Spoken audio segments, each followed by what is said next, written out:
friends. So today I want to start off talking about Starbucks.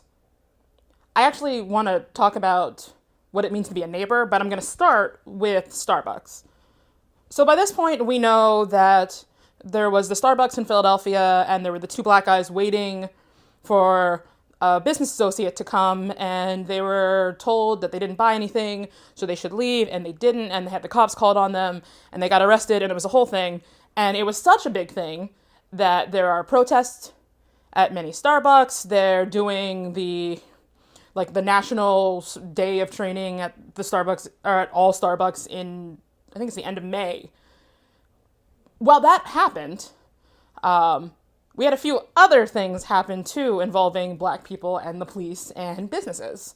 Not necessarily involving the police. We had the incident at the Waffle House with the 4 people who were shot and the guy grabbing the gun. At a different Waffle House, we had a woman who wanted to see the manager because they tried to charge her 50 cents for plastic silverware. And she had the cops called on her, and they slammed her down. Her top came off and her breasts were exposed. They threatened to break her arm. All of these things happened. In addition to that, I think there was another Starbucks where somebody had the cops called on them over a bathroom. And in addition to that, there were, I think, 4 or 5 black women playing at a golf course at a country club where they were members.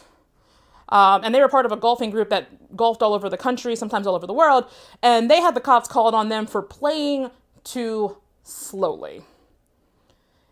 And I recognize that having the cops called on you as a black person is not a new phenomenon, but things are happening. This is hitting the news so much these days. Oh, there was another story about a family, I think it was at a Hooters maybe, who had the cops called on them because someone was harassing them, and they lied about what the family was doing.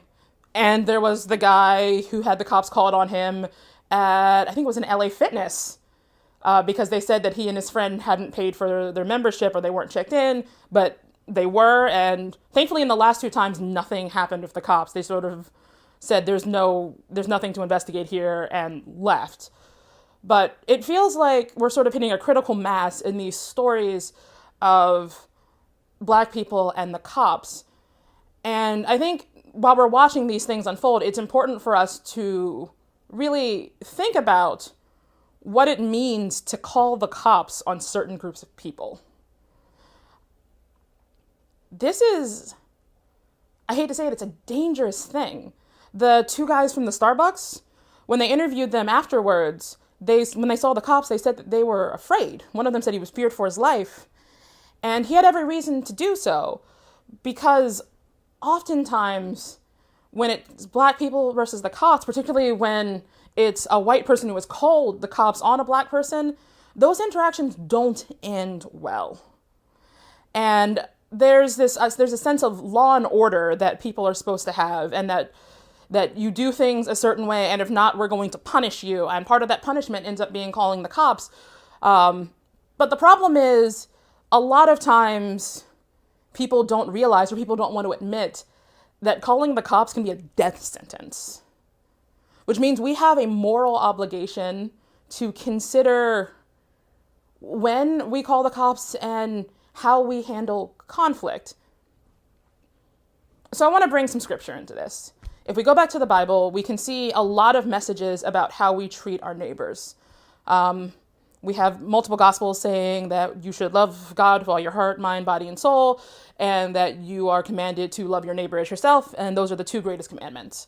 We have vengeance is mine, saith the Lord, which is actually an introduction. It's sort of a precursor to the actual message, which is don't go around and seek revenge and punishment, but rather treat your neighbor with love and kindness and let God figure the rest of that out. So don't seek to harm them, don't seek to punish them, but rather treat them with dignity and respect. There's the whole golden rule of treating others as you would like to be treated. There's so many things about love and dignity and respect that don't come from calling the cops on someone who you know has a chance of not making it out of that situation alive. So what do we do about that? Well, there are some people who have been boycotting Starbucks because of the incident. No one has boycotted Waffle House about that incident, which I find fascinating on multiple levels. But some people are calling for boycotts of that, and fine, if that's something that you feel called to do, make sure you're informed, and you have every right to do with your money what you want to do with your money. Protest, boycott, whatever you want to do.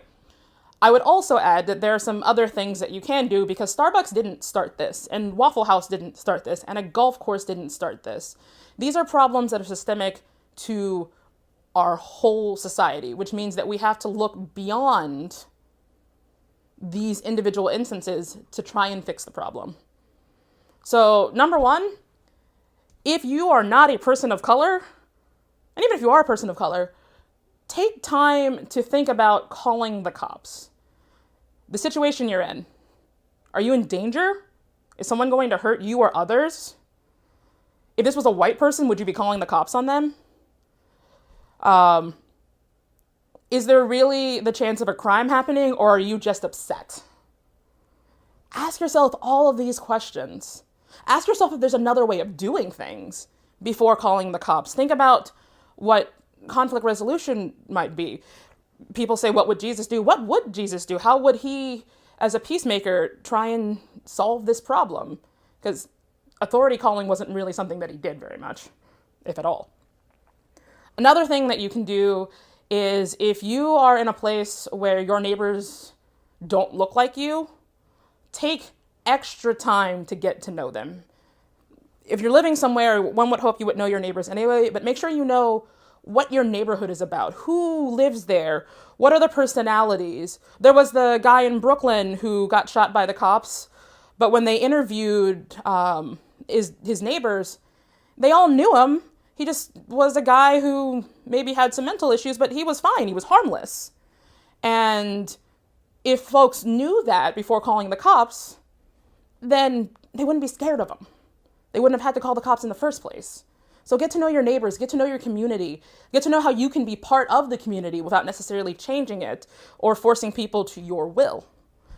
And finally, educate yourself. Read pieces about these stories. Demand justice for those who aren't getting justice. The woman from the Waffle House, Chakia Clemens, lift up her story. Lift up the stories of the women in the golf course. Lift up the stories of all of these people who aren't getting the same attention as Starbucks. Find out where these stories are and help spread the word. Do what you can so that these are heard and so that people can be held accountable, that the authorities can be held accountable, because if no one's being held accountable, then nothing's going to change.